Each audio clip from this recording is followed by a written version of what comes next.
সুন্নিয়ত মানে কি? একজন সুন্নি মুসলমানের কী কী গুণাবলী থাকা উচিত? ইউকে থেকে প্রশ্ন করছেন। সুন্নিয়ত মানে হচ্ছে ইসলামে অনেকগুলো দল উপদলের মধ্যে একমাত্র সঠিক দল, যেটাকে আল্লাহর নবী জান্নাতি দল বা ফিরকাতুন নাজিয়া মুক্তিপ্রাপ্ত দল বলে আখ্যায়িত করেছেন, যেটাকে আহলে সুন্নাত ওয়াল জামাত বলা হয়।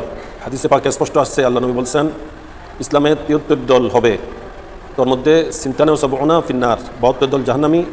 অপর হাদিসে আসছে 73টা দল হবে ইল্লা ফিরকাতা কুল্লুহুম ফিন্নার, প্রত্যেকে জাহান্নামী ইল্লা ফিরকাতা ওয়াহিদা, শুধুমাত্র একটা দল জান্নাতি।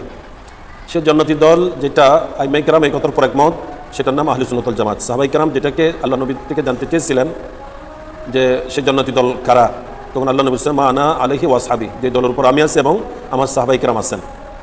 তাই এই আহলে সুন্নাত ওয়াল জামাত যেটা জান্নাতি দল, নাজাতপ্রাপ্ত দল, একমাত্র ইসলামের মূল রূপরেখা, সেই আহলে সুন্নাত ওয়াল জামাতকে বলা হয় সুন্নি।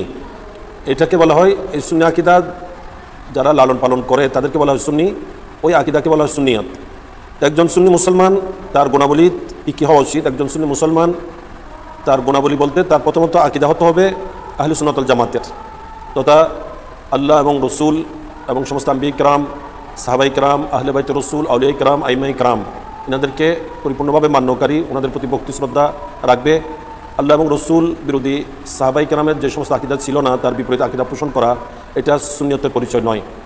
তা একজন সুন্নি তার প্রথমত আকীদা সঠিক হতে হবে আল্লাহ এবং আল্লাহ রসুল জাল্লা জালালুহু সাল্লাল্লাহু আলাইহি ওয়াসাল্লাম, সমস্ত নবীগণ, ফেরেশতাগণ, সাহাবায়ে কিরাম, আহলে বাইত রসুল যারা, আইমায়ে কিরাম যারা, আউলিয়া কিরাম, প্রত্যেকের প্রতি শ্রদ্ধাশীল থাকবে এবং দিন ধর্ম সরাসরিয়ত মান্যকারী হবে এবং চার মাযহাবের কোন একটা মাযহাবের অনুসারী হবে। যেহেতু চার মাযহাব হক আহলে সুন্নাত ওয়াল জামাতের আকীদার ক্ষেত্রে মাযহাব চারটায়, আকীদার মধ্যে মাযহাবী কোনো ভিন্নতা নেই। ফুরুই মাসলা, শাখাগত মাসলার মধ্যে কিছু মত পার্থক্য মাযহাবের মধ্যে রয়েছে, তাই চার মাযহাব হক, এটার উপর এজমা হয়ে গেছে।